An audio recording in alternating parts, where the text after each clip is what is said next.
बिस्मिल्लाहिर्रहमानिर्रहीम। जी स्टूडेंट्स, आज हमारा क्लास 9 का फर्स्ट लेक्चर है। वैसे मैंने क्लास 10 के लेक्चर अपलोड करना स्टार्ट कर दिए हैं, लेकिन 9 के भी काफ़ी स्टूडेंट्स मेरे पास आते हैं कि सर आपने क्लास 9 के भी करने हैं, हमें वो भी चाहिए। तो अब मैं क्लास 10 के साथ साथ क्लास 9 की भी लेक्चर अपलोड करना शुरू कर दूँगा। एनीवेज चैप्टर 1 हमारा 9 का, उसका नाम है फिजिकल क्वांटिटीज़ एंड मेजरमेंट। वो हमने आज कवर करना है। ठीक है, चैप्टर स्टार्ट हो रहा है with the definition of physics and the branches of physics. ठीक है, तो सबसे पहले हमने ये पढ़ना है कि फिजिक्स क्या होती है। ठीक है, वैसे मुख्तलिफ बुक में अलग अलग डेफिनेशंस हैं। ठीक है, हम कोई सी भी पढ़ लें, हमें असल में कॉन्सेप्ट समझ में आना चाहिए कि फिजिक्स में पढ़ते क्या है। ठीक है, तो अभी आप क्लास 9 में, तो आपके पास जो साइंस के सब्जेक्ट्स हैं वो फिजिक्स है, केमिस्ट्री है, मैथमेटिक्स एंड बायोलॉजी है। तो biology is the study of living things. ठीक है, इसको आप अलग कर दें। उसके बाद है क्या, मैथ, फिजिक्स, केमिस्ट्री। मैथ के अंदर हमारे मतलब मेथड्स हैं, टेक्निक्स हैं, इक्वेशंस हैं। ठीक है, इनको भी अलग कर दें। अब जो दो ब्रांचेस हैं काफ़ी हद तक सिमिलर है, वो है फिजिक्स और केमिस्ट्री। तो फिजिक्स में हम क्या पढ़ते हैं, केमिस्ट्री में क्या पढ़ते हैं, हमें ये बात हमारे जहन में होनी चाहिए। ठीक है, अब कि जो भी बुक में लिखी हुई डेफिनेशन है मतलब याद कर लें, लेकिन कोई भी हमसे पूछे भी नहीं पढ़ते क्या फिजिक्स के अंदर या केमिस्ट्री में पढ़ते क्या होता है, हम उसको जवाब दे सकें। ठीक है, एनीवेज फिजिक्स क्या होती है। फिजिक्स हमारे पास साइंस की वो ब्रांच है जहाँ पे हम मैटर के बारे में स्टडी करते हैं, एनर्जी के बारे में स्टडी करते हैं, हाउ दीज थिंग इंटरैक्ट। अब फर्ज करें कोई भी मैटर है, या अगर हम अर्थ की बात करते हैं तो अर्थ जो है वो अराउंड द सन रिवॉल्व कर रहा है। तो क्यों रिवॉल्व कर रहा है, कहीं और क्यों नहीं निकल जाता, किसी से टकरा क्यों नहीं जाता, या फिर all around us we see matters, different object को मूव कर रहे हैं, कोई रिस्क गिर रही है। ठीक है, तो हर ऑब्जेक्ट नीचे क्यों गिरती है, ऊपर क्यों नहीं जा रही होती है। ठीक है, फिर ऑब्जेक्ट कैसे मूव कर रहा है, मूव करने के लिए वी नीड एनर्जी। तो एनर्जी कहाँ से आ रही है, एनर्जी किस फॉर्म में होती है, किस तरीके से हम मैटर को, एनर्जी को आपस में इंटरेक्ट करवा रहे हैं, ये सब हम पढ़ते हैं फिजिक्स के अंदर।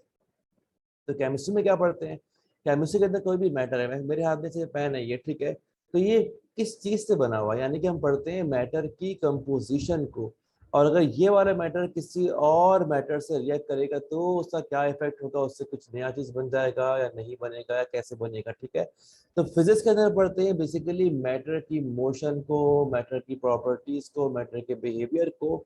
और केमिस्ट्री के अंदर हम पढ़ते हैं मैटर की कंपोजिशन को और केमिकल रिएक्शन को। तो ये बेसिक फर्क है फिजिक्स के अंदर केमिस्ट्री के अंदर। ठीक है, तो जो डेफिनेशन बुक में लिखी हुई थी वो डिफरेंट थी, मैंने थोड़ी आसान सी कर दी है। ठीक है, तो physics is a branch of science that deals with the study of matter, energy and there interaction. That's all. ठीक है, अब उसके बाद यहाँ टॉपिक है ब्रांचेस ऑफ फिजिक्स। इस टॉपिक को हम बहुत ही क्विकली कवर करेंगे, बहुत जल्दी हम मूव कर जाएंगे our main topic that is physical quantities and measurement. ठीक है, तो नंबर 1 है मैकेनिक्स। मैकेनिक्स फिजिक्स की वो ब्रांच है जहाँ पे हम ऑब्जेक्ट की मोशन को, मैटर की मोशन को पढ़ते हैं, यानी कि मोशन के लिए कौन कौन से लॉज इस्तेमाल हो रहे हैं। ठीक है, नेक्स्ट है थर्मोडायनेमिक्स, यहाँ पे हम हीट, टेम्परेचर और इनके बीच में क्या रिलेशन है स्टडी करते हैं। इलेक्ट्रिसिटी, किस तरीके से करंट फ्लो कर रहा है, बेसिकली चार्जेस जो है वो कैसे मूव कर रहे हैं, रेस्ट में है या मोशन में है, तो इनकी क्या प्रॉपर्टीज है वो हम पढ़ते हैं इलेक्ट्रिसिटी के अंदर। मैग्नेटिज्म, ठीक है, यानी कि हमारे पास जो मैटर था उनका जो भी मैग्नेटिक प्रॉपर्टीज वगैरह है वो कहाँ से आ रही है, क्यों आ रही है, किस तरीके से हम डील कर रहे हैं, ये हम पढ़ते हैं मैग्नेटिज्म के अंदर। अच्छा, ये नोट्स के अंदर आई थिंक कोई मिस्टेक है, ये एटॉमिक फिजिक्स की एक अलग डेफिनेशन है।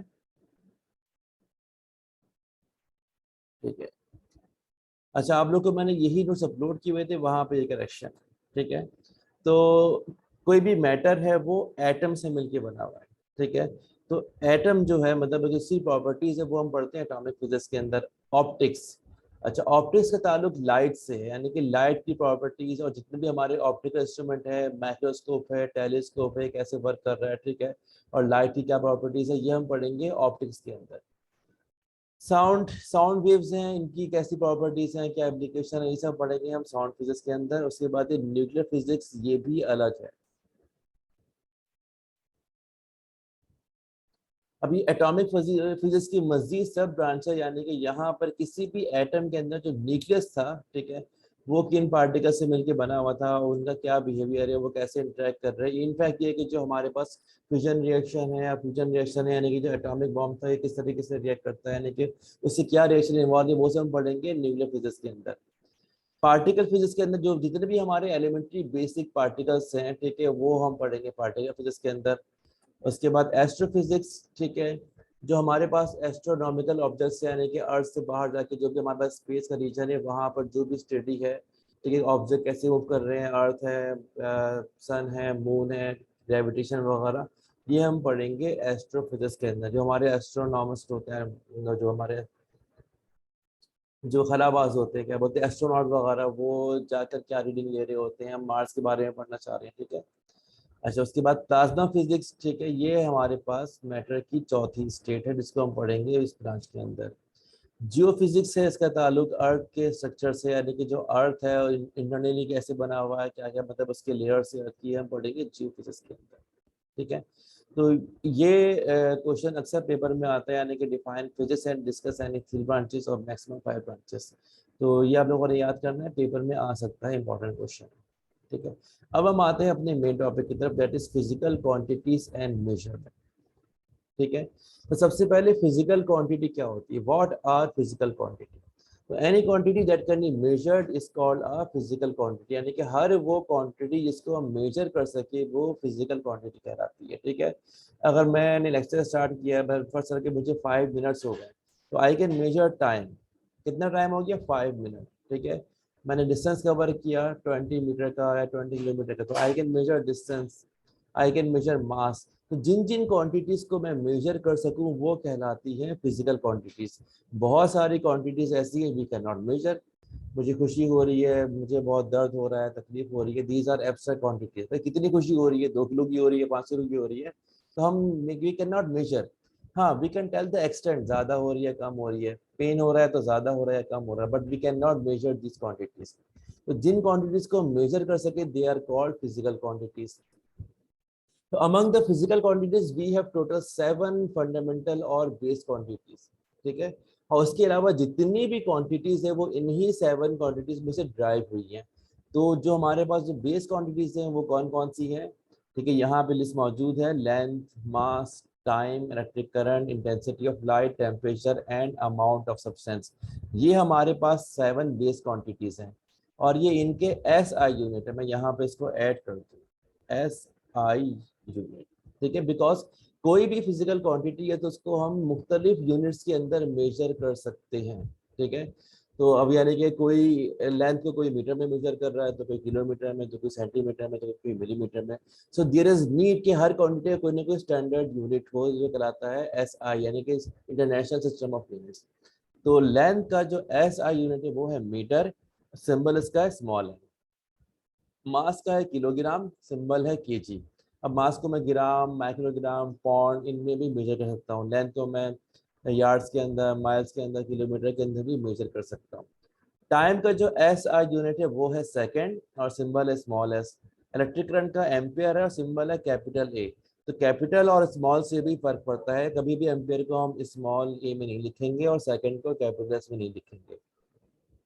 इंटेंसिटी ऑफ लाइट का यूनिट है कैंडिला, ऐसा यूनिट, और इसका सिंबल क्या है, C D, small C D. Temperature का केल्विन है, सिंबल कैपिटल के है, और अमाउंट ऑफ सब्सटेंस का मोल है, इसको MOL से भी डिनोट करते हैं, यानी कि केमिस्ट्री में ज्यादा इस्तेमाल होता है। ठीक है, anyways among the physical quantities we have 7 fundamental और बेस क्वांटिटीज। फंडामेंटल का वर्ड हो या बेस का वर्ड हो, मीनिंग सेम है। ठीक है, यानी कि ये हमारे पास 7 फंडामेंटल क्वांटिटीज है। अब इसके अलावा कोई भी क्वांटिटी है तो वो इन्हीं 7 क्वांटिटीज में से ड्राइव हुई है।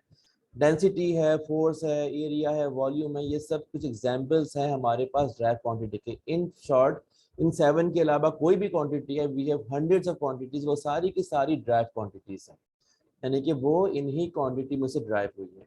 ठीक है, अब हम लोगों ने चैप्टर 1 के अंदर जो लेंथ, मास और टाइम, ये 3 क्वांटिटी जो है बहुत ज़्यादा इंपॉर्टेंट है, हमने इनके बारे में पढ़ना है। ठीक है, ये लेंथ क्या होता है, मास क्या होता है, टाइम क्या होता है, ठीक है, इनको कैसे कैसे मेजर करते हैं, यानी कि मेजरमेंट ऑफ दिस क्वांटिटीज, और जिनसे मेजर करेंगे वो कहलाएंगे मेजरिंग इंस्ट्रूमेंट। तो लेंथ को किन किन इंस्ट्रूमेंट से मेजर करते हैं, यानी इसी चैप्टर की थीम है।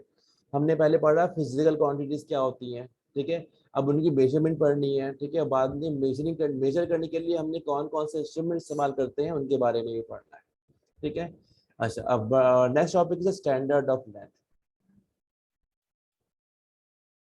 नहीं, define length and the standard of, यानी कि पहले हमें लेंथ को डिफाइन करना है और बाद में लेंथ का स्टैंडर्ड क्या था वो डिफाइन करना है। ठीक है, तो किसी भी 2 पॉइंट के बीच में जो डिस्टेंस है, ठीक है, तो मिनिमम डिस्टेंस है उसको बोलता हूँ मैं लेंथ बोलता हूँ। ठीक है, length is defined as the minimum distance between any 2 points lying on the same plane. ठीक है। तो इसका ऐसा यूनिट क्या है, मीटर है, ठीक है। तो लेंथ है, तो लेंथ को मुख्तलिफ यूनिट के अंदर हम मेजर कर सकते हैं, मीटर, किलोमीटर, सेंटीमीटर में, ठीक है। तो मीटर यहाँ पे भी है, तो ऐसा यूनिट, ठीक है। अच्छा, तो सवाल ये है कि फर्ज करें कि मैं एक खास डिस्टेंस को बोलता हूँ 1 मीटर, ठीक है। आमतौर पे क्या होता है कि जैसे कोई भी शख्स अगर वो उसकी हाइट 6 फुट के करीब है या तकरीबन 6.5 फुट के करीब है, तो तकरीबन 2 मीटर के करीब उसकी लेंथ है, ठीक है। उसका हाफ 1 मीटर है, ठीक है। या फिर क्या होता है कि मोस्टली जो टेलर वगैरह होते हैं वो सब क्या करते हैं, लेंथ जो है ना, मतलब है कि एक हाथ से लेकर यहाँ तक का डिस्टेंस हो गया, ठीक है, एक नॉर्मल शख्स के लिए, ठीक है। तो एक खास डिस्टेंस को हम बोलते हैं कि 1 मीटर है। तो यही डिस्टेंस 1 मीटर क्यों है, इससे ज्यादा 1 मीटर क्यों नहीं है, इससे कम 1 मीटर क्यों नहीं है, ठीक है। तो ज्यादा भी हो सकता है, कम भी हो सकता है, ठीक है, लेकिन हमें एक स्टैंडर्ड को डिफाइन करना बहुत जरूरी है। फर्स्ट करें कि there is no standard of length, तो कोई कुछ मेजरमेंट कर रहा है, कोई कुछ मेजरमेंट कर रहा है, ठीक है। इन द सेम वे हमने जितनी भी 7 बेस क्वांटिटी को डिफाइन किया है, तो हर क्वांटिटी का स्टैंडर्ड भी डिफाइन किया गया है। जैसे टाइम है, टाइम को डिफाइन करते हैं हम सेकंड के अंदर, तो सेकंड यानी कि एक खास लम्हे को बोलते हैं कि सेकंड है, यानी कि खास ड्यूरेशन को, सॉरी, ठीक है। यानी कि जब इतना वक्त गुजर जाए तो वो वक्त कहलाता है 1 सेकंड। तो उससे ज्यादा का वक्त 1 सेकंड क्यों नहीं कहलाता, या उससे कम का वक्त कम सेकंड क्यों नहीं कहलाता। या अगर मैं मास की बात करूं, ठीक है, तो फर्ज करें मैं मार्केट गया हूँ, मैंने 1 किलो आलू खरीद लिया, ठीक है। अच्छा, बाद में मैंने किसी और क्वांटिटी का 1 kg बाय कर लिया, ठीक है। तो 1 kg, अगर दोनों का मास 1 kg, तो सेम मास होगा। तो ये खास मास 1 kg क्यों है, इससे ज्यादा 1 kg क्यों नहीं है, इससे कम 1 kg क्यों नहीं है, ठीक है। तो बेसिकली हम लोगों ने हर क्वांटिटी के स्टैंडर्ड डिफाइन किए हुए हैं, ठीक है। जो एक दफा डिफाइन हो गए तो हमने उसी को फॉलो करना है। इसका मतलब है कि फर्ज करें कि अगर हम अर्थ के अलावा कहीं और मौजूद हैं, यानी कि हम एज्यूम करते हैं कि देयर आर मैनी प्लैनेट्स जहाँ पर भी, यानी कि और लोग भी आबाद होंगे, एलियंस होंगे, ठीक है। तो अगर वो भी साइंस से बहुत आगे हैं, तो वो भी इन्हीं क्वांटिटीज को पढ़ रहे होंगे।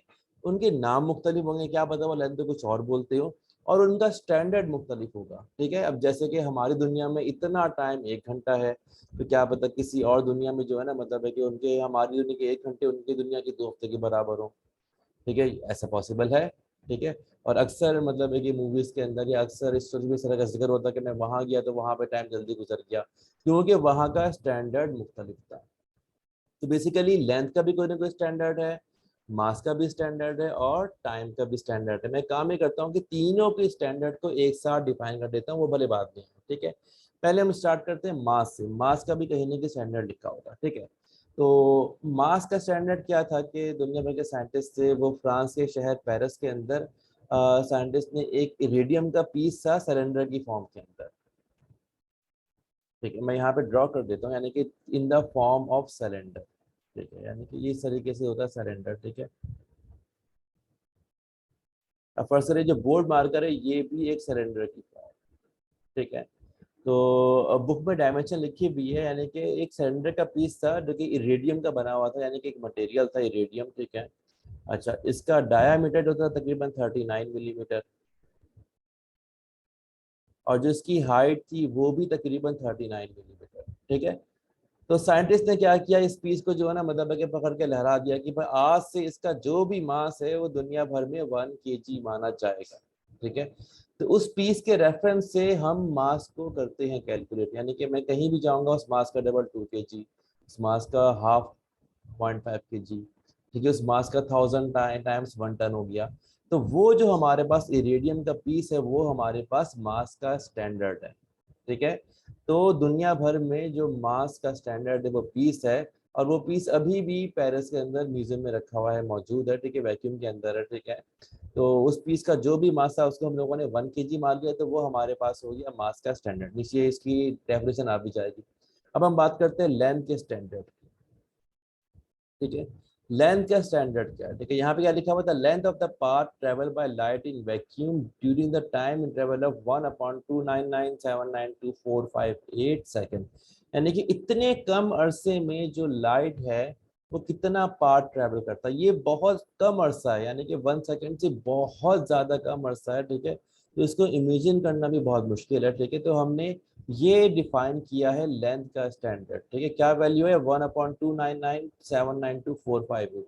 तो इसको मैं तकरीबन राउंड ऑफ करके 3 10 की पावर 8 भी कह सकते हो, यानी कि डेसिमल पॉइंट अगर यहाँ पर था तो 1 2 3 4 5 6 और 7 8, अगर मैं डेसिमल पॉइंट को 8 दफा पीछे लेके जाऊंगा तो बन जाएगा 2.99 10 की पावर 8 या तकरीबन 3 10 की पावर 8। इसको मैं यहाँ पर लिख भी देता हूँ, ठीक है। अच्छा, मुझे खुद भी वैल्यू याद नहीं है, ठीक है, क्या वैल्यू थी, 299 79248 ठीक है। अब फर्ज करें कि 1 सेकेंड कोई भी ड्यूरेशन, ठीक है, जब मैंने 1 को 10 से डिवाइड कर दिया तो ये आ गया 0.1 सेकेंड, यानी कि 1 सेकेंड का 10वां हिस्सा, ठीक है। यानी कि 1 सेकेंड का मैंने 10 पार्ट्स में डिवाइड किया तो एक सिंगल पार्ट क्या रहेगा, 0.1 सेकेंड। अब 1/100 ये बन जाएगा 0.01 सेकेंड, यानी कि 1 सेकेंड का 100 पार्ट, जो कि बहुत कम होगा क्योंकि 1 सेकेंड खुद बहुत कम ड्यूरेशन है, ठीक है। अब यहाँ पे क्या लिखा हुआ है कि 1/दिस वैल्यू, यानी कि 1/दिस वैल्यू, यानी कि इतने सेकेंड, ठीक है। तो ये वैल्यू जो है तकरीबन, अगर फर्ज करें कि मैं डेसिमल पॉइंट को 1 2 3 4 5 6 7 8 8 दफा पीछे मूव करूंगा तो ये वैल्यू साइंटिफिक फॉर्म में बन जाएगी 2.99 10 की पावर 8, तकरीबन 3 × 10 की पावर, ठीक है। अब यहाँ देखिए 1 के आगे 1 0 है तो टाइम जो है हमारे पास 10 गुना कम हो गया। 1 के आगे अगर 2 0 है तो टाइम तकरीबन 100 गुना कम हो गया। तो अगर यानी कि अगर मैं 1 को डिवाइड कर दूं 3 और उसके आगे 8 0 हो तो इमेजिन करें कि कितना कम टाइम ड्यूरेशन होगा, ठीक है। तो इतने ड्यूरेशन में लाइट जो डिस्टेंस कवर करेगी, ठीक है, वो डिस्टेंस कहलाएगा 1 मीटर। तो वो हमारे पास लेंथ का एक स्टैंडर्ड है, ठीक है। ये बहुत कम ड्यूरेशन, बिकॉज लाइट की स्पीड बहुत ज्यादा होती है, ठीक है। यानी कि अर्थ के एक कोने से दूसरे कोने में लाइट जो है ना, मतलब लेस देन फ्यू सेकंड, यानी कि 1 सेकंड से भी बहुत कम अर्से में पहुंच जाती है, ठीक है। और सूरज से जमीन तक लाइट को पहुंचने में तकरीबन 8 मिनट लगते हैं, और जो कि डिस्टेंस बे इंतहा ज्यादा है, ठीक है। तो एग्जैक्टली कितना ज्यादा है, अभी यानी कि क्लास 9 के सोचना भी इतना आसान नहीं है, ठीक है। तो सूरज जो है ना, it is very far away from earth. Anyways, इतने ड्यूरेशन में लाइट की वेव जो डिस्टेंस कवर करेगी वो डिस्टेंस कहलाएगा 1 मीटर, ठीक है। अब हम आगे बढ़ते हैं, लीस्ट काउंट क्या होता है, ठीक है। लीस्ट काउंट की बाकायदा बुक में डेफिनेशन नहीं है, लेकिन ये कॉन्सेप्ट जो है ना बार बार इस्तेमाल हुआ है, ठीक है। तो हम पढ़ेंगे इंस्ट्रूमेंट्स आगे, तो हमने इंस्ट्रूमेंट्स के लिस्ट काउंट निकालने हैं। तो ऐसा नहीं कि जिनकी लिस्ट काउंट निकालने हैं हमने उन्हीं का पढ़ लिया, हर इंस्ट्रूमेंट का लिस्ट काउंट होता है, ठीक है। तो कोई भी इंस्ट्रूमेंट है, अगर हमारे पास physical quantity we can measure, अब वो लेंथ हो, मास हो, टाइम हो, करंट हो, ठीक है। तो कोई भी इंस्ट्रूमेंट है अगर वो किसी भी क्वांटिटी को मेजर कर रहा है, ठीक है, तो वो कम से कम कितनी रीडिंग हमारा इंस्ट्रूमेंट ले सकता है, वो उस इंस्ट्रूमेंट का लीस्ट काउंट कहलाता है, ठीक है। The minimum reading taken by any instrument is called least count of that instrument, ठीक है। जैसे वॉल क्लॉक है, ठीक है, वो 1 सेकंड से कम टाइम मेजर नहीं कर सकती, ठीक है। तो वॉल क्लॉक का लीस्ट काउंट कितना हो गया, 1 सेकंड हो गया, ठीक है। लेकिन जो हमारे पास स्टॉप वॉच या डिजिटल वॉच है, यानी कि वो सेकंड का 100 पार्ट भी मेजर कर लेते हैं, तो उनकी जो लीस्ट काउंट है वो 0.01 सेकंड हो गए, ठीक है। अच्छा, अब हम आएंगे लेंथ के इंस्ट्रूमेंट की तरफ, ठीक है। तो पहला इंस्ट्रूमेंट है मीटर रूल।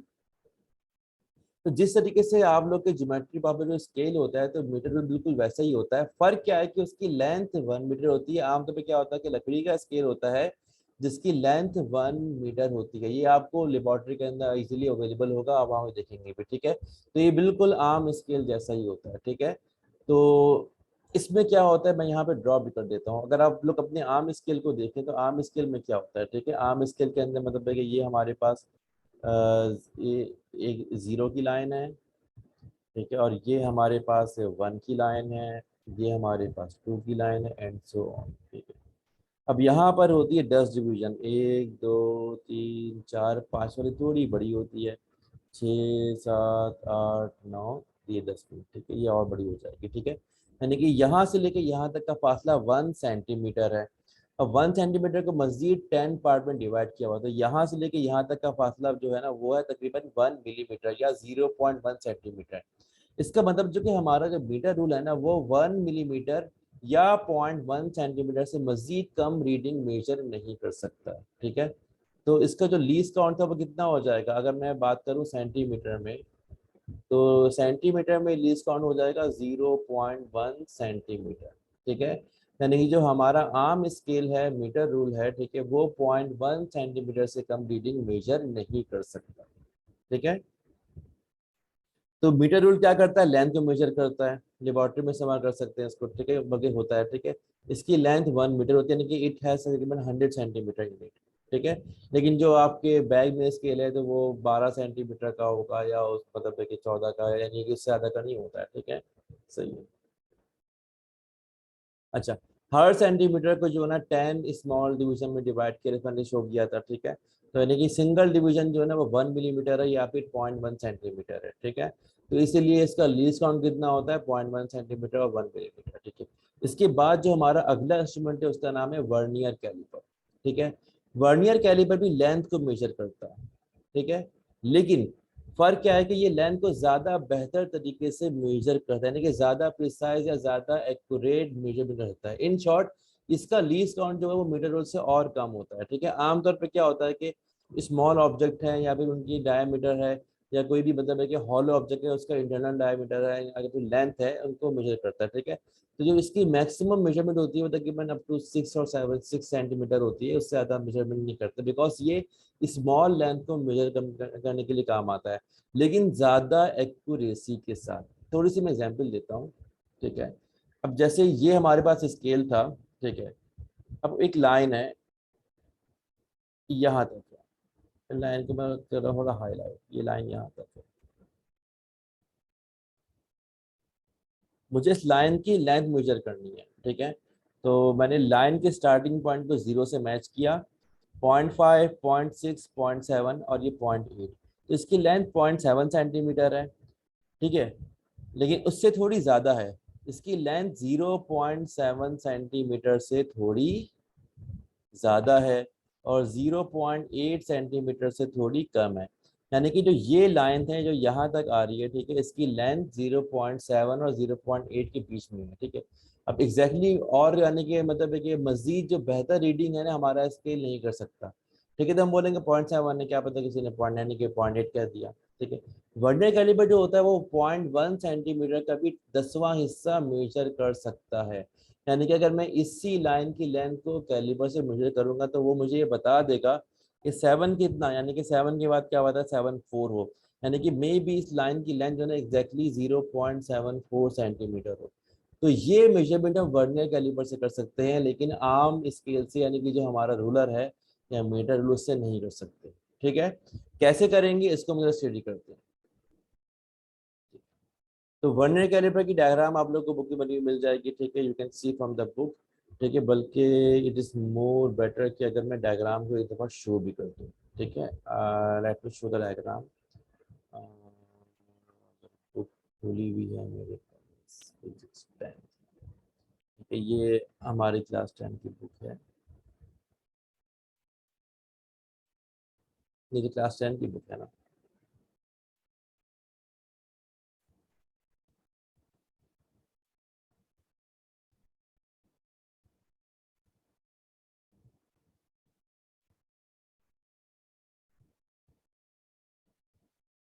बल्कि फेडरल बोर्ड की बुक के अंदर डायग्राम होगी हमारे पास ना।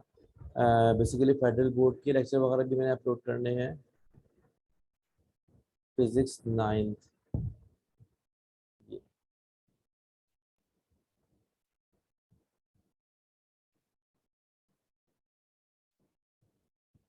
ठीक है, अच्छा, जब से कोर्स चेंज हुआ ना आप लोग क्लास 9 का और 10 का, तो ये काफ़ी हद तक पंजाब बोर्ड और फेडरल बोर्ड से ना मैच कर गया। ठीक है, पुराना कोर्स तो मुख्तलिफ था, लेकिन जो नया कोर्स है क्लास 9 का क्लास 10 का फिजिक्स का, तो जैसा कोर्स है पंजाब बोर्ड और फेडरल बोर्ड का फिजिक्स का कोर्स है, बिल्कुल वैसा ही अब कराची बोर्ड का भी हो गया।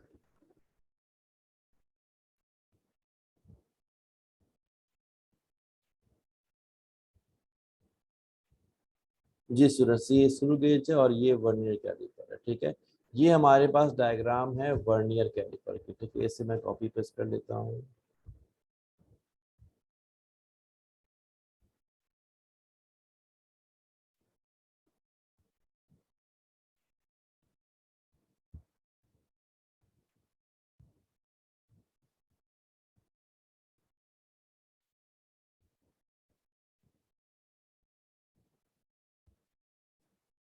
जी।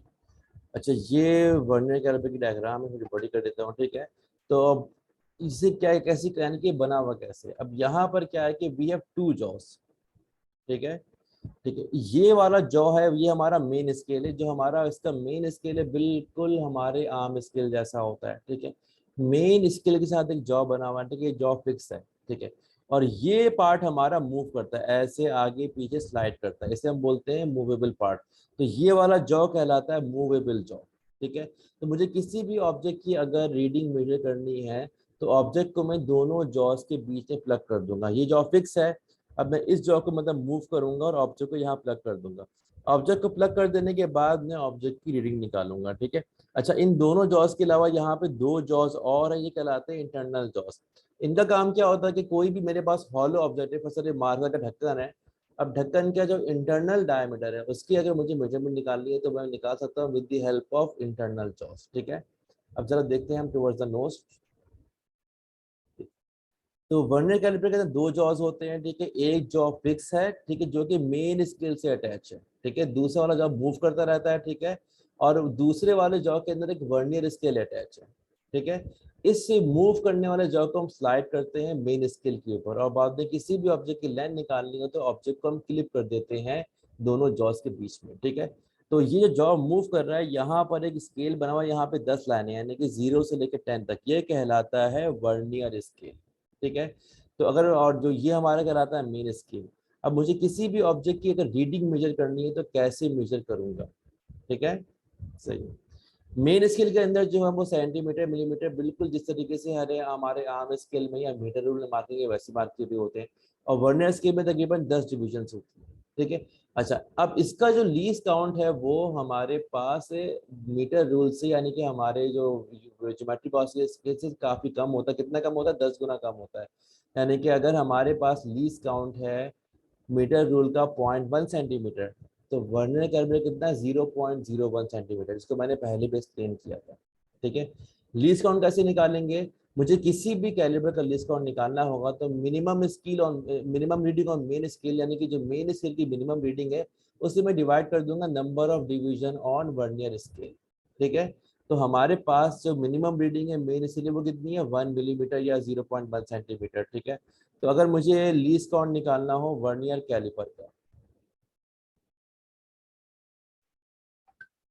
ठीक है, तो फॉर्मूला क्या हो जाएगा हमारे पास लीस्ट काउंट का? Minimum reading on main scale, minimum reading on main scale क्या हो गया हमारे पास? एमएस हो गया, ठीक है। Divided by number of divisions on vernier scale, यानी कि डिविजन्स कितनी है हमारे पास ऑन वर्नियर स्केल हमारा क्या हो गया? वीएस हो गया, ठीक है। तो हमारे पास यहाँ पे मेन स्केल में जो मिनिमम रीडिंग कितनी है? 0.1 सेंटीमीटर, ठीक है। तो मैं डिवाइड कर दूंगा 0.1 को, we have 10 divisions on the vernier scale 10 से, तो आंसर कितना आ जाएगा? 0.01 सेंटीमीटर। यानी कि ये जो हमारे पास वर्नियर कैलिपर है ये अप टू 0.01 किसी भी ऑब्जेक्ट की लेंथ को मेजर कर सकता है, ठीक है। और लेबोरेटरी में जितने भी कैलिपर थे वो तकरीबन इसी टाइप के ही हैं, ठीक है। ऐसा भी पॉसिबल है कि हमारे पास ये जो हमारे पास वर्नियर स्केल है यहाँ पे 20 डिवीजन हो। इन दैट केस इसका लीस्ट काउंट और कम हो जाएगा। कितना कम हो जाएगा? मैं जरा शो करता हूँ,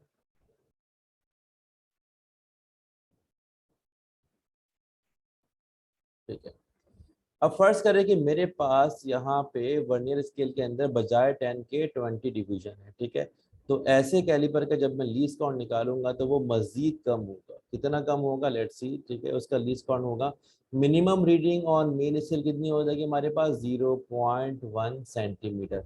और यहाँ पे हम डिवाइड कर देंगे 20 से। जब मैं 0.1 को 20 से डिवाइड करूंगा तो हमारा आंसर क्या आएगा? 0.005 सेंटीमीटर। यानी कि ऐसा स्केल जो है ना वो मजीद कम रीडिंग, ऐसा जो कैलिपर है वो मजीद कम रीडिंग मेजर कर सकता होगा, ठीक है। तो किसी भी वर्नियर कैलिपर का लीस्ट काउंट निकालना हो तो we have the formula minimum reading on main scale divided by number of divisions on vernier scale, जो आमतौर पर 10 ही होते हैं, ठीक है। अब रीडिंग कैसे निकालेंगे? जब मैं ऑब्जेक्ट को क्लिप कर दूंगा तो क्लिप कर देने के बाद जो वर्नियर का जीरो था, ठीक है, अब वर्नियर की जरूरत जहां मौजूद था, तो मेन स्केल की जो रीडिंग जस्ट पास हुई थी वो हमारी बन जाएगी मेन स्केल रीडिंग। तो ये डायग्राम इतनी क्लियर नहीं है, लेकिन जहां तक मेरा अंदाजा तकरीबन 2.2 सेंटीमीटर है, यानी 2.3 की लाइन जो है ना वो आगे चली गई है। ठीक है, तो इसका मतलब क्या हुआ कि जो हमारी मेन स्केल रीडिंग है, इसे मैं क्या बोल रहा हूँ, MSR, यानी कि मेन स्केल रीडिंग वो तकरीबन 2.2 सेंटीमीटर। ठीक है, तो मुझे किसी भी ऑब्जेक्ट की रीडिंग निकालनी होगी तो मेरे दो स्टेप होंगे। पहला स्टेप क्या होगा, मेन स्केल रीडिंग निकालना। दूसरा स्टेप क्या होगा, वर्नियर स्केल रीडिंग निकालना। वर्नियर स्केल रीडिंग निकालना थोड़ा सा मुश्किल काम है, इसके लिए थोड़ा तवज्जो और ध्यान की जरूरत है। ठीक है, अब यहाँ पे जो ये 10 लाइनें हैं, एग्जैक्टली किसी भी एक लाइन से कॉन्साइड कर रही होगी, यानी कि ऐसी कोई एक ही लाइन होगी जो ये एग्जैक्टली ऊपर की किसी भी एक लाइन से कॉन्साइड कर रही होगी, तो वो डिवीजन हमारा कहलाएगा वर्नियर डिवीजन। और उस डिवीजन को मैं मल्टीप्लाई कर दूंगा लीस्ट काउंट से, तो आ जाएगी वर्नियर स्केल रीडिंग। ठीक है, तो अभी यहाँ पे डायग्राम में इतना क्लियर नहीं है, मैं एक और डायग्राम बना लेता हूँ। ठीक है, अच्छा, फर्ज करें कि यहाँ पे जो छठी लाइन है ना, ठीक है, आई डोंट नो कि कौन सी लाइन एग्जैक्टली कॉन्साइड कर रही है। फर्ज करें कि छठी लाइन एग्जैक्टली कॉन्साइड कर रही है, तो हमारे पास जो वर्नियर डिवीजन है 6 आ जाएगा। 6 इज द वर्नियर डिवीजन, इसमें कर दूंगा मल्टीप्लाई 0.01 से, और 0.01 इसका लीस्ट काउंट है, तो आंसर कितना आ जाएगा, 0.06 सेंटीमीटर। ठीक है, अब जो हमारे पास मेन स्केल रीडिंग है और जो वर्नियर स्केल रीडिंग है, इन दोनों को जब मैं ऐड कर दूंगा तो हमारे पास आ जाएगी फाइनल रीडिंग, यानी कि 2.2 प्लस 0.06। तो जो इस बॉल का डायमीटर तकरीबन 2.26 सेंटीमीटर है, यानी कि 2.2 और 2.3 के बीच में वो 2.26 सेंटीमीटर है। इसका मतलब है कि वर्नियर कैलिपर ने ज़्यादा एक्यूरेसी के साथ इसका डायमीटर को मेजर किया है।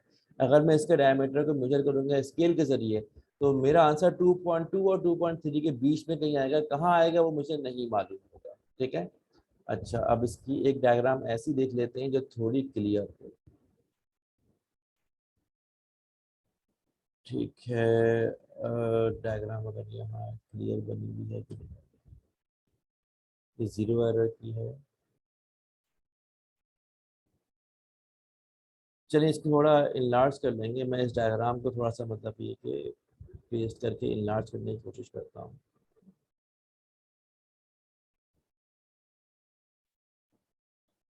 नोट्स में ही कर देता हूँ। ठीक है,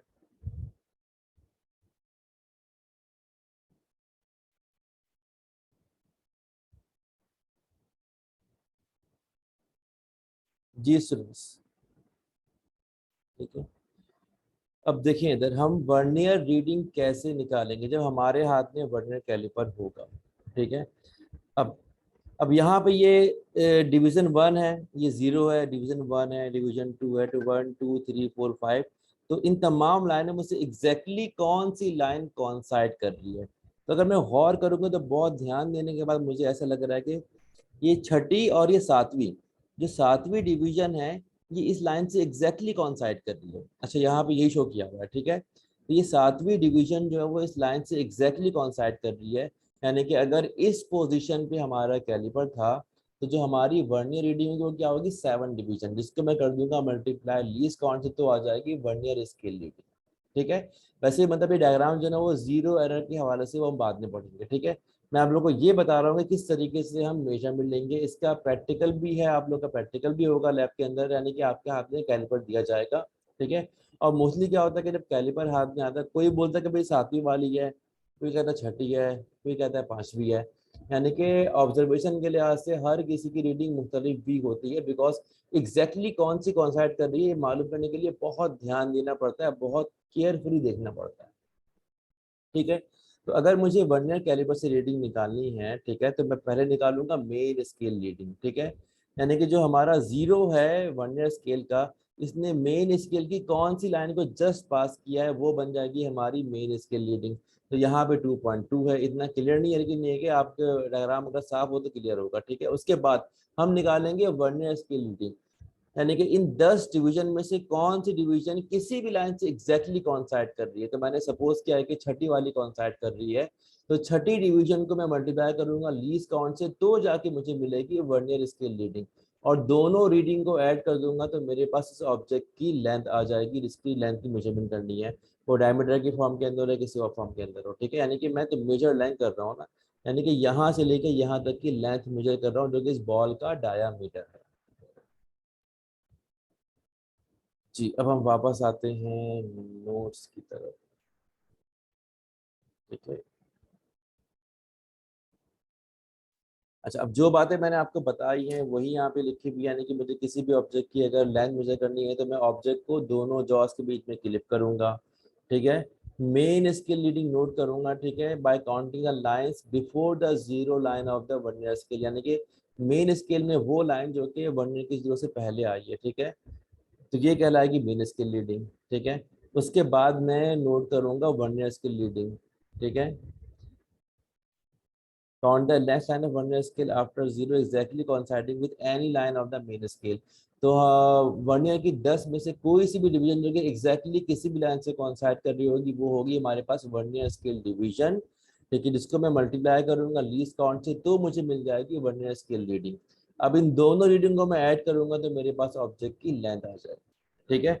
अच्छा, उसके बाद हमारा अगला टॉपिक है ये जीरो एरर क्या होता है, व्हाट इज जीरो एरर, ठीक है। तो वर्नियर कैलिपर के अंदर जीरो एरर क्या होता है, अगर जीरो एरर मौजूद है तो ठीक कैसे करते हैं, ठीक है। अब जरा वापस आते हैं, ठीक है। फर्ज करें कि मैं दोनों जॉ से क्लोज कर दूं, यानी कि कोई भी ऑब्जेक्ट नहीं है, जब मैं दोनों जॉ से क्लोज कर दूंगा तो मेन का जीरो और वर्नियर का जीरो दोनों एग्जैक्टली कॉन्साइड करेंगे, ठीक है। यानी कि मेन का जीरो और वर्नियर का जीरो दोनों एग्जैक्टली कॉन्साइड करेंगे। अगर ऐसा है तो इसका मतलब है कि हमारा इंस्ट्रूमेंट बिल्कुल ठीक है। लेकिन अगर ऐसा नहीं है तो दो बातें होंगी, वो दो बातें क्या होंगी, मैं यहाँ पे ड्रॉ कर देता हूँ, ठीक है। अब ये हमारे पास है मेन का जीरो, ठीक है। अच्छा, अगर वर्नियर का जीरो एग्जैक्टली यहाँ पर आ रहा है, यानी कि इसके बिल्कुल नीचे आ रहा है, बिल्कुल एग्जैक्टली बना तो नहीं है, ठीक है, एग्जैक्टली इधर आ रहा है, ठीक है, बाकी डिवीजन आ रही है, ठीक है, इसका मतलब है कि हमारा इंस्ट्रूमेंट बिल्कुल ठीक है। लेकिन अगर ऐसा नहीं है तो या तो वर्नियर का जीरो जो है ना वो मेन के जीरो के लेफ्ट साइड पे आ जाएगा, एक और केस कर लेते हैं, ये हमारे पास मेन का जीरो है, ठीक है, या वर्नियर का जीरो है वो मेन के जीरो के राइट साइड पर आ जाएगा, ठीक है। ये वर्नियर का जीरो है, ये 1 है, ये 2 है, ये 3 है, यानी कि वी हैव 10 डिवीजन। ये वर्नियर का जीरो है, ये 1 है, ये 2 है, एंड वी हैव 10 डिवीजन, ठीक है। तो अगर हमारे पास मेन स्केल का जीरो और वर्नियर का जीरो दोनों एग्जैक्टली कॉन्साइड कर रहे हैं तो इसका मतलब है कि there is no zero error in our vernier calliper. लेकिन अगर कॉन्साइड नहीं कर रहे हैं तो या तो वर्नियर का जीरो जो है ना वो क्रॉस कर जाएगा मेन के जीरो को, यानी कि वर्नियर का जीरो मेन के जीरो के लेफ्ट साइड पर आ जाएगा, या फिर वर्नियर का जीरो मेन के जीरो के राइट साइड पर आ जाएगा। तो दोनों सूरतों में यानी कि हमारे पास एरर मौजूद है, कौन सा, जीरो एरर, यानी कि जीरो कॉन्साइड नहीं कर रहा है, ठीक है। जब वर्नियर का जीरो मेन के जीरो के लेफ्ट साइड पे होगा इसे हम बोलेंगे नेगेटिव जीरो एरर। इसे क्या बोलेंगे, नेगेटिव जीरो एरर, ठीक है। और जब वर्नियर का जीरो मेन के जीरो के राइट साइड पर होगा तो इसे हम बोलेंगे पॉजिटिव जीरो एरर। तो हमारे पास दो तरह के जीरो एरर हैं, ठीक है, नेगेटिव जीरो एरर और पॉजिटिव जीरो एरर, ठीक है। अब इन दोनों एरर से क्या मुराद है और इनको ठीक कैसे किया जाए, ठीक है। तो इसके लिए मैं एग्जाम्पल लूंगा, फर्ज करें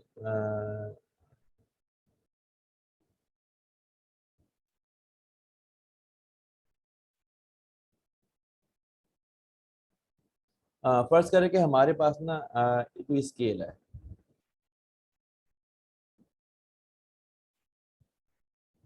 ऐसे ड्रॉ कर लेते हैं, ठीक है, ये हमारे पास स्केल हो गया, ठीक है, ठीक है। अब स्केल के अंदर मेजरमेंट है 0, 1, 2,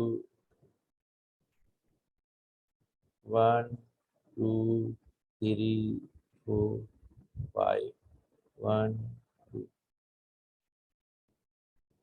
1, ऐसी ड्रॉ कर, 1, 2, 3, 4, ये हमारा जीरो हो गया, ये हमारा 1 हो गया, ठीक है। इस लाइन को थोड़ा एक्सटेंड कर लेते हैं, बड़ा कर देते हैं, ठीक है। इतना बड़ा स्केल है हमारा, ठीक है।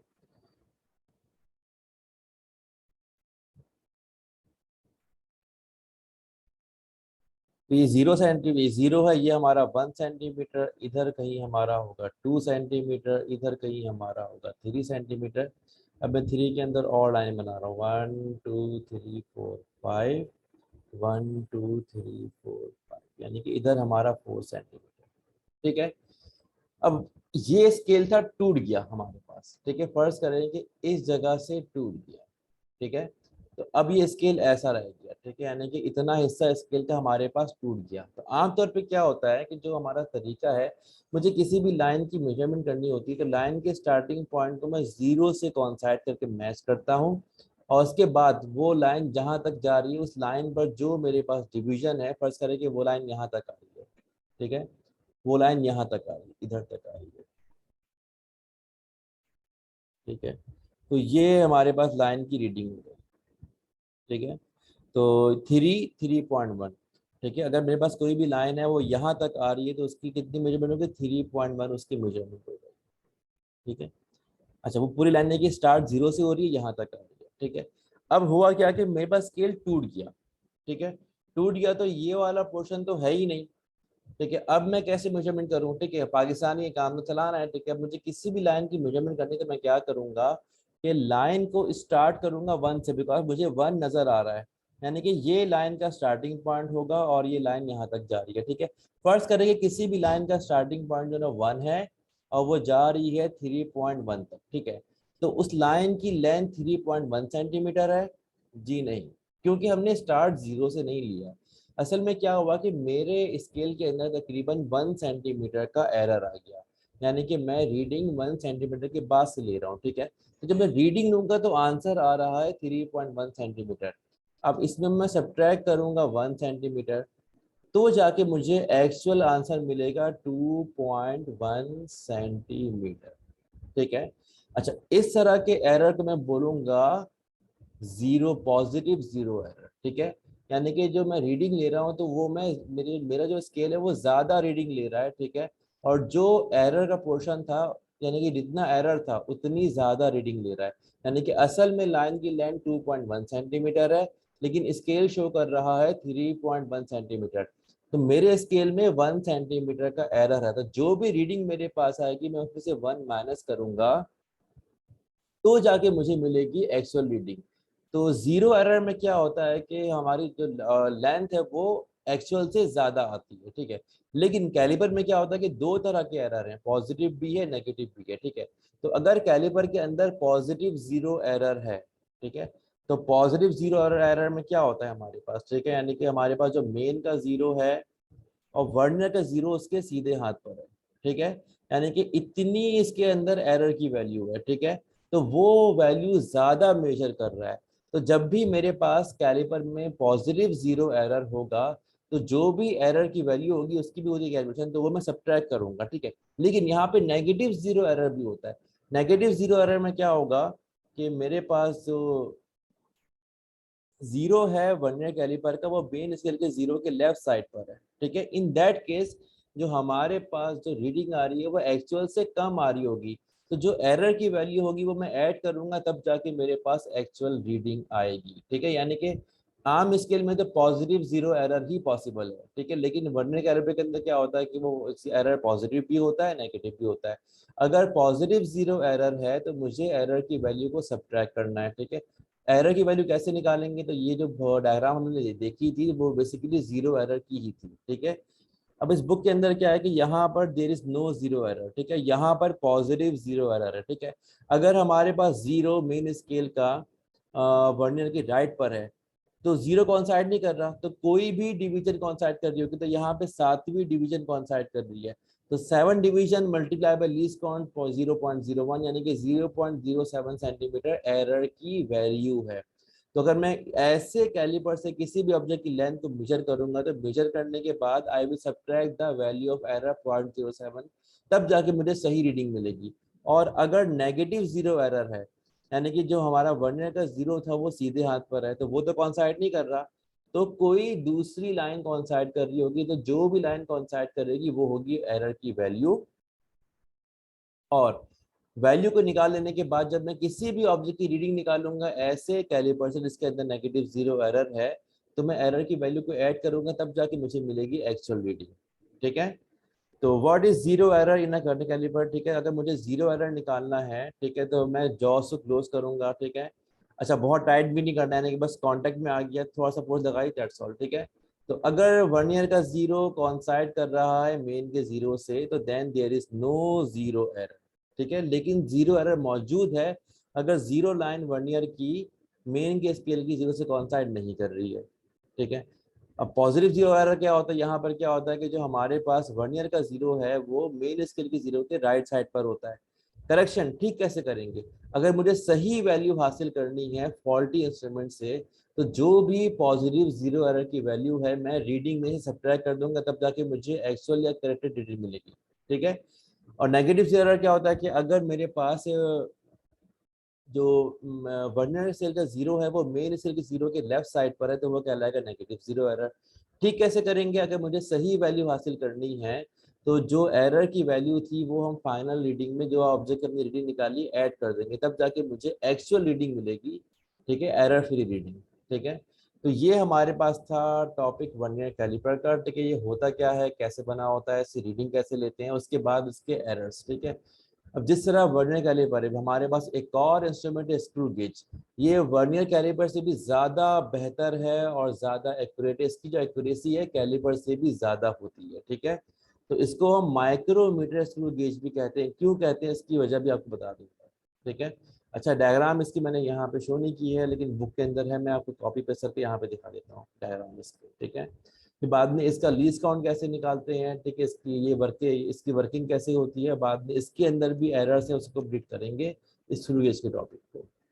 तो बुक हमारी मतलब है कि कराची बोर्ड की नहीं है, जैसे मैटर कोई सी भी बुक है। ठीक है, हमारा मकसद है कॉन्सेप्ट से। ठीक है, यानी कि हमने चीज़ों को सीखना है। ठीक है, ये हमारे पास आ गया थ्रू गेज। कोई और डायग्राम अगर थ्रू गेज की है तो देख सकते हैं। ठीक है, अच्छा ये मजीद बेहतर डायग्राम भी है, यानी कि वो एक मैग्नीफाइड व्यू है थ्रू गेज का। ठीक है, इसको हम कॉपी कर लेते हैं।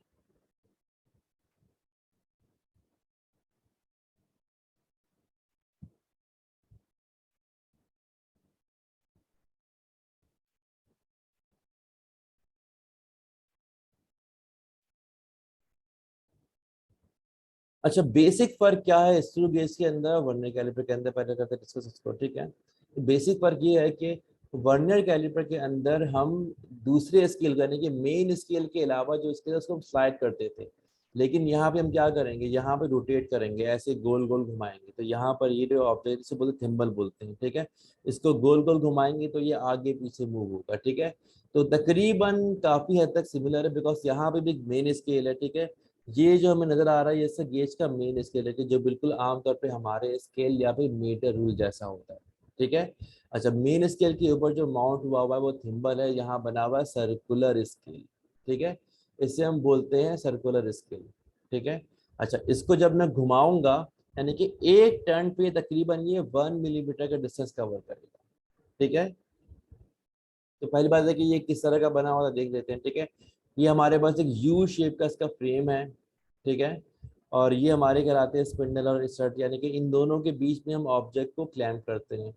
ठीक है, और यह हमारा मेन स्केल है जहां पर मिलीमीटर्स के अंदर डिवीजन है, 1 मिलीमीटर 2 करते करते मतलब है कि 10 मिलीमीटर इक्वल टू 1 सेंटीमीटर। ठीक है, अच्छा ये जो है ना और कम यानी कि और स्मॉलर ऑब्जेक्ट की रीडिंग को मेजरमेंट के लिए काम आता है।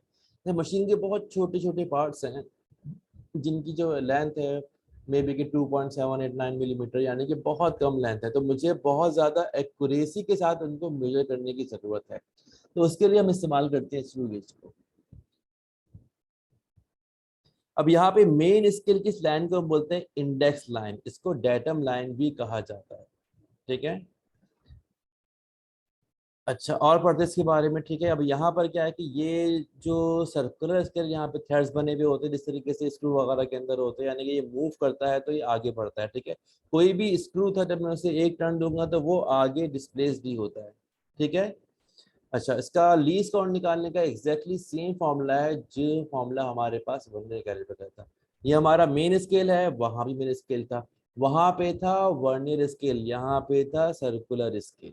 ठीक है, तो हम क्या करेंगे, मेन स्केल की मिनिमम रीडिंग को डिवाइड कर देंगे number of division on circular scale, तो हमारे पास इस गेज की लीस्ट काउंट आ जाएगी। अच्छा, कैलिपर में क्या था कि हमारे पास वर्नियर स्केल में 10 डिवीजन थी, लेकिन यहाँ पे सर्कुलर स्केल में 100 डिवीजन है।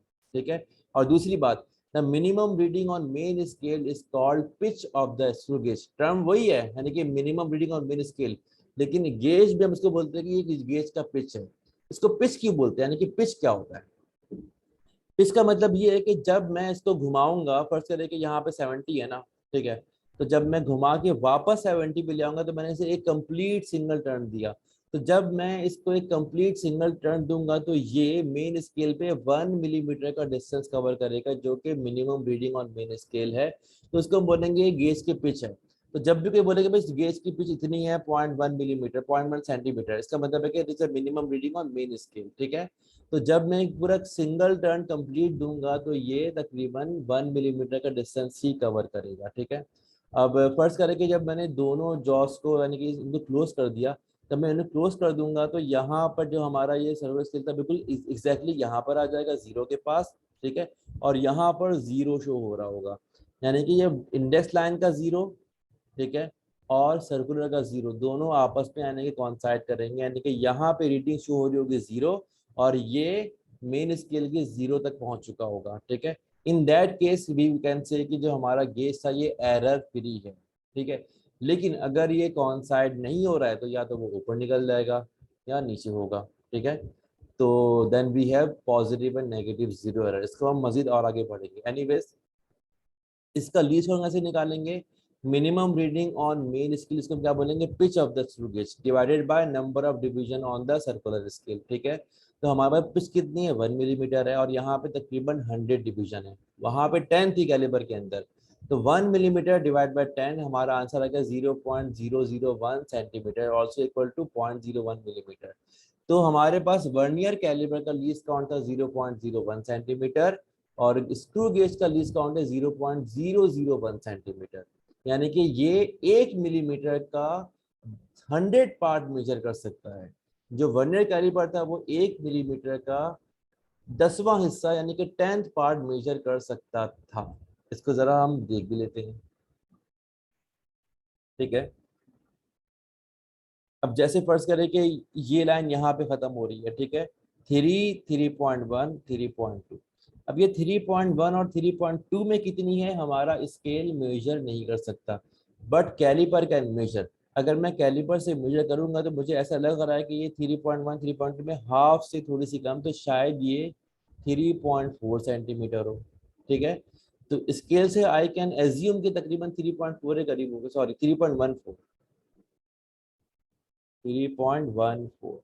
ठीक है, अगर लाइन यहाँ पे खत्म हुई हो 3.1 और 3.2 के बीच में है, ठीक है, तो आई कैन एज्यूम के शायद ये 3.14 के करीब हो। ठीक है, लेकिन मैं वर्नियर कैलिपर से एग्जैक्टली 1 मिलीमीटर का भी 10वां हिस्सा मेजर कर सकता हूँ। तो अगर मैं कैलिपर से मेजरमेंट करूंगा तो आई कैन कंफर्म कि 3.14 सेंटीमीटर ही है। ठीक है, अच्छा, अब इन दोनों लाइनों को अगर मैं 100 पार्ट में डिवाइड करूँ, ठीक है, तो हमारा गेज है वो 1 मिलीमीटर का 100 पार्ट भी मेजर कर सकता है। तो जब मैं गेज से रीडिंग करूंगा तो रीडिंग किस तरीके का 1.48, यानी कि 3.1 और 3.2 को मैंने 100 पार्ट में डिवाइड किया तो 48 पार्ट तक 3.148 सेंटीमीटर जो है ना, ये रीडिंग हम गेज से मेजर कर सकते हैं। ठीक है, तो इसको मैं ना इस तरीके से कह सकता हूँ, जो हमारा आम स्केल होता है, ठीक है, अगर मैं बात करूँ सेंटीमीटर में, तो इन सेंटीमीटर वो डेसिमल पॉइंट के बाद अप टू 1 डिजिट वो मेजरमेंट कर सकता है। वर्नियर कैलिपर जो है वो डेसिमल पॉइंट के बाद अप टू 2 डिजिट्स मेजरमेंट कर सकता है, और जो स्क्रू गेज है वो डेसिमल पॉइंट के बाद अप टू 3 डिजिट्स मेजरमेंट कर सकता है। ठीक है, अच्छा, ये हम बात कर रहे हैं उस गेज की जिसकी डायग्राम बनी हुई है, ठीक है, जो कॉपी के अंदर है। ठीक है, अब गेज जो होते हैं वो मुख्तलिफ तरह के आते हैं, राइट। ठीक है, किसी गेज के अंदर 50 डिवीजन होती हैं, किसी के अंदर 500 डिवीजन भी होती हैं। ठीक है, और किसी गेज के अंदर हमारे पास जो पिच है वो 1 मिलीमीटर से कम भी होता है।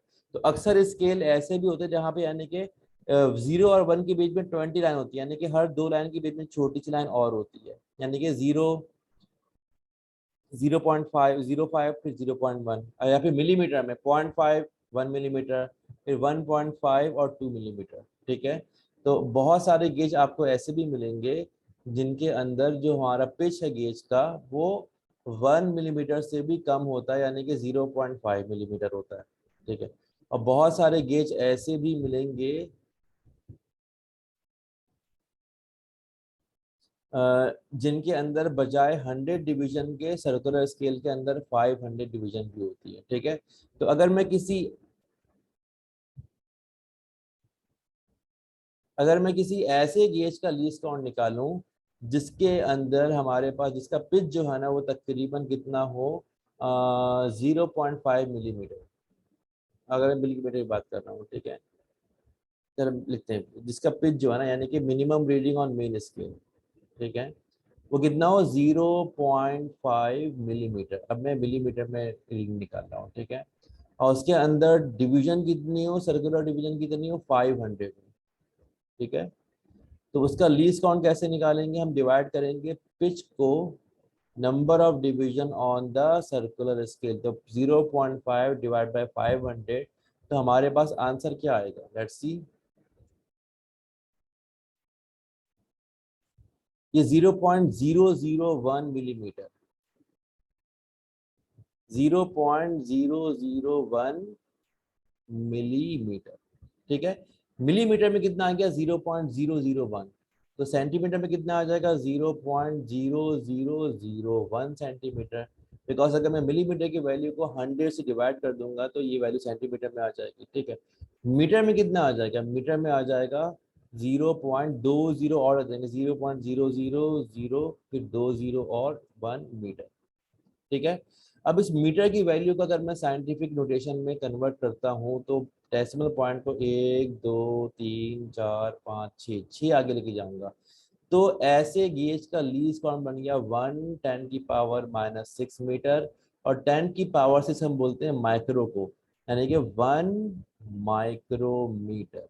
ठीक है, यानी कि ऐसा गेज जिसकी पिच 0.5 मिलीमीटर हो और जिसके अंदर सर्कुलर स्केल में 500 डिवीजन हो, तो वो 1 माइक्रोमीटर तक की भी रीडिंग मेजर कर सकता है। ठीक है, जो कि बहुत कम रीडिंग है, इसीलिए इसका एक नाम माइक्रोमीटर गेज भी है।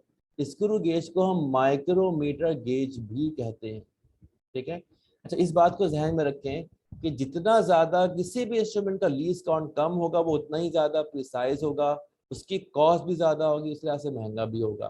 ठीक है, स्केल था बहुत इजीली अवेलेबल है, आराम से मिल जाता है 5-10 रुपए का। ठीक है, वर्नियर कैलिपर थोड़ा महंगा मिलता है।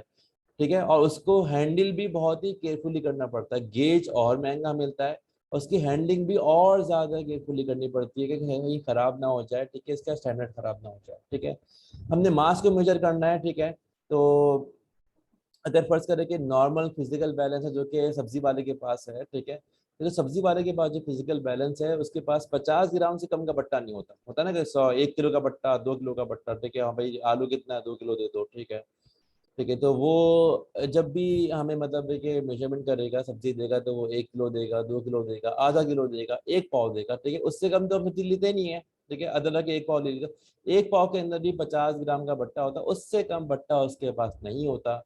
यानी जब सब्जी वाले के पास जो फिजिकल बैलेंस है उसका लीस्ट काउंट कितना है 50 ग्राम है। ठीक है, अगर थोड़ा सा अच्छा बैलेंस हो, जो कि एक जमाने में मसालों वगैरह के पास हुआ करता था, आजकल तो सब पैकेट नहीं मिलते मसाले इम्तियाज में चीज वगैरह के अंदर। इस जमाने में क्या था कि मसाले जो बगाता मतलब है कि लोग करते थे मेजरमेंट 10 ग्राम दे दो, 20 ग्राम दे दो, तो उनके पास जो है ना 20 ग्राम का 10 ग्राम का बट्टा भी होता था। तो जो उनका जो फिजिकल बैलेंस था, ठीक है, वो थोड़ा महंगा और थोड़ा साफ होता, थोड़ा अच्छा होता था। ठीक है, और गंदा सा होगा तो जो जरासीम है गंदगी उनका भी वजन आ रहा होता है। अब जो आपकी लेबोरेटरी के अंदर फिजिकल बैलेंस है जो आप लोग इस्तेमाल करेंगे वो 1 ग्राम तक की भी मेजरमेंट कर सकता है, तो वो ज़्यादा महंगा होता है और उसको हैंडल भी बहुत केयरफुली करना पड़ता है। अगर लेबोरेटरी के बैलेंस के अंदर मैंने 1 किलो का बट्टा डाला वो तो वैसे ही उलट जाएगा, उसका बेड़ा गर्क हो जाएगा। ठीक है, तो जितना ज़्यादा इंस्ट्रूमेंट का लीस्ट काउंट कम होता जाएगा, ठीक है, उसकी हैंडलिंग भी बहुत ही केयरफुल करनी पड़ेगी, उसकी कॉस्ट भी बढ़ती जाएगी। ठीक है। अब क्या होता है कि जैसे ज्वेलर वगैरह होते हैं, दे हैव डिजिटल बैलेंस, ठीक है। तो वो 1 ग्राम का भी 100 पार्ट मेजर कर सकते हैं। तो वो तो उसको बहुत साफ रखते हैं, वो वैक्यूम में रखते हैं, यानी कि जिस ऑब्जेक्ट की मेजरमेंट करनी होती है तो वो पूरा बैलेंस जो होता है वो बिल्कुल यानी कि शीशे के केस में कवर होता है, ठीक है। हम केस खोल के किसी भी ऑब्जेक्ट को डालेंगे, कोई मतलब है कि रिंग है या कोई भी लॉन्ग वगैरह है, ठीक है, जो 2.75 ग्राम इस तरह का उसका वेट है, ठीक है। तो जो ज्वेलर का जो बैलेंस है वो 1 ग्राम का भी 100 पार्ट मेजर कर सकता है, तो इसलिए वो ज्यादा महंगा होता है और वो उसको बहुत ही एहतियात से इस्तेमाल करता है। एनीवेज, अब वापस आते हैं हम towards the topic of screw gauge, ठीक है। स्क्रू गेज भी जिस तरह वर्नियर कैलिपर का एक और इंस्ट्रूमेंट है, ठीक है। इसका एक मेन स्केल है और दूसरा सर्कुलर स्केल है। फर्क क्या आ गया यहाँ पे, इसके बाद सर्कुलर स्केल है जो कि गोल गोल घूमता है, ठीक है। लीस्ट काउंट का फॉर्मूला वही है, बस टर्म मुख्तलिफ है, ठीक है। Pitch divided by number of division on the circular scale, ये फॉर्मूला हो गया इसका लीस्ट काउंट का, ठीक है। अच्छा, तो जो लेबोरेटरी में हमारे पास गेज है ज्यादातर इसी टाइप के होंगे, जिनके अंदर हमारी पिच जो है 1 मिलीमीटर होगी और इसके अंदर 100 डिवीजन होंगे। तो इनका लीस्ट काउंट 0.01 मिलीमीटर या फिर 0.001 सेंटीमीटर होगा, ठीक है। मेजरमेंट कैसे लेंगे, ठीक है। ऑब्जेक्ट को फर्स्ट मैंने यहाँ पे क्लिक कर दिया। ऑब्जेक्ट को क्लिक कर देने के बाद मुझे मेन स्केल में जो डिवीजन नजर आ रही है वो बन जाएगी मेन स्केल रीडिंग। तो यहाँ पे 0156 मिलीमीटर या 0.6 सेंटीमीटर, तो हमारा मेन स्केल क्या बन जाएगा 6 मिलीमीटर या 0.6 सेंटीमीटर, ठीक है। अच्छा, कैलिबर के मुकाबले में इसको यूज करना थोड़ा आसान है, ठीक है। हमने खाली ये देखना है कि सर्कुलर की कौन सी डिवीजन जो है ना वो इंडेक्स लाइन से कॉन्साइड कर रही है, ठीक है। तो यहाँ पे शायद 71 कर रही है। अगर आपके एग्जैक्टली आपके हाथों में होगा तो आपको मतलब है कि साफ नजर आ रहा होगा, ठीक है। तो फर्ज कर रही है कि 71 डिवीजन कॉन्साइड कर रही है, तो 71 डिवीजन को मैं मल्टीप्लाई करूंगा लीस्ट काउंट से, तो वो बन जाएगी सर्कुलर स्केल रीडिंग। और दोनों रीडिंग को मैं ऐड कर लूंगा तो हमारे पास ऑब्जेक्ट की लेंथ आ जाएगी जिससे वो मुझे निकालनी है, ठीक है। तो पूरी वर्किंग यहाँ पे लिखी हुई थी, जैसे मैंने कहा था बिल्कुल वैसी यहाँ वर्किंग लिखी हुई है, ठीक है। अच्छा, वर्किंग के बाद अगेन इसके अंदर भी एरर्स होते हैं, ठीक है। वो भी दो तरह के होते हैं, पॉजिटिव जीरो एरर और नेगेटिव जीरो एरर। उनको ठीक करने का तरीका भी होता है, ठीक है। तो जब मैं गेज के दोनों स्पिंडल को स्ट्रेच पर क्लोज कर दूंगा तो मेन का जीरो, ठीक है, और सर्कुलर का जीरो जो है ना वो इंडेक्स लाइन से कॉन्साइड करना चाहिए। इसका मतलब है कि इसके अंदर कोई एरर नहीं है, ठीक है। लेकिन अगर कॉन्साइड नहीं कर रहा है तो या तो ऊपर निकल जाएगा या फिर नीचे निकल जाएगा। तो again we have two type of zero errors in screw gauge. एक को हम बोलेंगे पॉजिटिव जीरो एरर, एक को बोलेंगे negative zero error. Positive zero error में कितना ऊपर निकल गया वो एरर की वैल्यू होगी, ठीक है। और एरर की वैल्यू को हम सब्ट्रैक्ट करेंगे तब जाके हमें असल वैल्यू हासिल होगी। नेगेटिव जीरो एरर के अंदर मैं एरर की वैल्यू को ऐड करूंगा तब जाके हमें असल वैल्यू हासिल होगी। अच्छा, जो बुक के अंदर डायग्राम है, आपकी बुक के अंदर भी, कराची बुक के अंदर भी काफी क्लियर डायग्राम है एरर्स की, ठीक है, जो हमें साफ साफ नजर आ रही है। मैं एक काम करता हूँ, बुक की डायग्राम को भी देख लेता हूँ,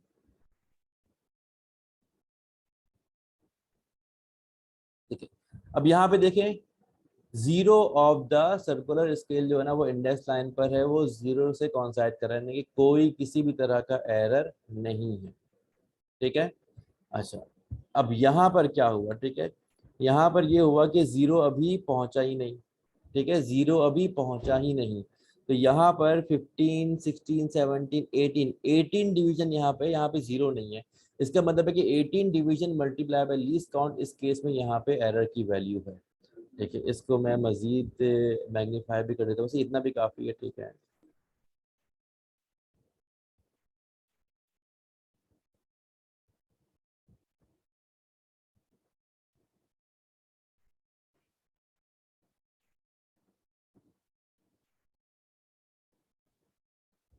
ज़्यादा बड़ा हो गया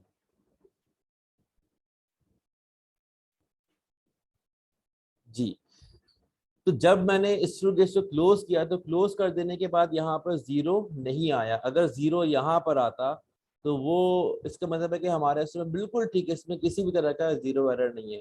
लेकिन यहाँ पर कौन सी डिवीजन आ रही है, 10, 15, 16, 17, 18, 19, 20 नहीं, सॉरी, हाँ 18 आ रही है, ठीक है। यानी कि जो 18 डिवीजन है जो है ना वो इंडेक्स लाइन से मैच कर रही है, ये 19 और ये 20, ठीक है। इसका मतलब क्या हुआ कि हमारे गेज के अंदर एरर है, कितना एरर है, ठीक है। अच्छा, जब भी रीडिंग निकालनी हो या तो वर्नियर स्केल या फिर सर्कुलर स्केल, तो जो डिवीजन जो होती है ना, यानी कि अगर मुझे निकालनी है एरर की वैल्यू, तो 18 डिवीजन को मैं करूंगा मल्टीप्लाई लीस्ट काउंट से, कितना है 0.001 सेंटीमीटर, ठीक है। तो आंसर कितना आ जाएगा 0.018 सेंटीमीटर, ठीक है। तो ये हमारे पास आ जाएगी एरर की वैल्यू, ठीक है। और ये कहलाएगा पॉजिटिव जीरो एरर। अब उसके बाद मैं किसी भी ऑब्जेक्ट की रीडिंग को निकालूंगा तो इस वैल्यू को सब्ट्रैक्ट कर दूंगा, तब जाके मुझे एक्चुअल रीडिंग हासिल होगी, ठीक है। अच्छा, अब बुक का दूसरा केस है, ठीक है। वो थोड़ा सा मतलब है कि इसके अंदर एक पॉइंट है वो इम्पोर्टेंट है, जो मैंने मेंशन करना है, ठीक है। इसकी डायग्राम को मैं थोड़ा सा इनलार्ज कर देता हूँ।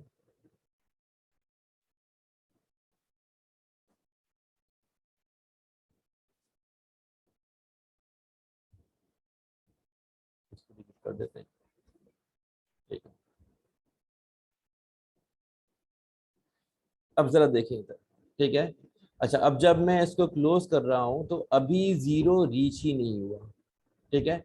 तो यहाँ पर आ रही है 95 डिवीजन, तो एरर की वैल्यू 95 डिवीजन नहीं होगी, यानी कि तकरीबन जीरो से मतलब है कि 5 डिवीजन और होती तो ये जीरो आ जाता। तो यहाँ पे एरर की वैल्यू आएगी 5 डिवीजन, ठीक है। यहाँ पे क्या आएगी वैल्यू एरर की 5 डिवीजन आएगी, ठीक है। यानी कि जो भी मेरे पास रीडिंग आ रही है 100 में से माइनस कर देंगे, फर्स्ट की 85 लिखा हुआ होगा यहाँ पर, ठीक है। तो यानी कि मतलब क्या हुआ कि वी है 15 डिवीजन, यानी कि जो एरर की वैल्यू है, ठीक है, 85 नहीं है। यहाँ पे क्या लिखा हुआ 95 आ रहा है, ठीक है। तो 95 का मतलब 5 डिवीजन एरर की वैल्यू है। तो पहली बात है कि ये हमारे पास क्या है, नेगेटिव जीरो एरर है, ठीक है। तो नेगेटिव जीरो एरर के अंदर हमारे पास क्या वैल्यू है, 5 डिवीजन, जिसे मैं कर दूंगा मल्टीप्लाई लीस्ट काउंट से, तो हमारे पास आ जाएगी एरर की वैल्यू, ठीक है। और किसी भी ऑब्जेक्ट की रीडिंग निकाल देने के बाद मैं इस एरर की वैल्यू को ऐड करूंगा, तब जाके मुझे मिलेगी एक्चुअल वैल्यू, ठीक है।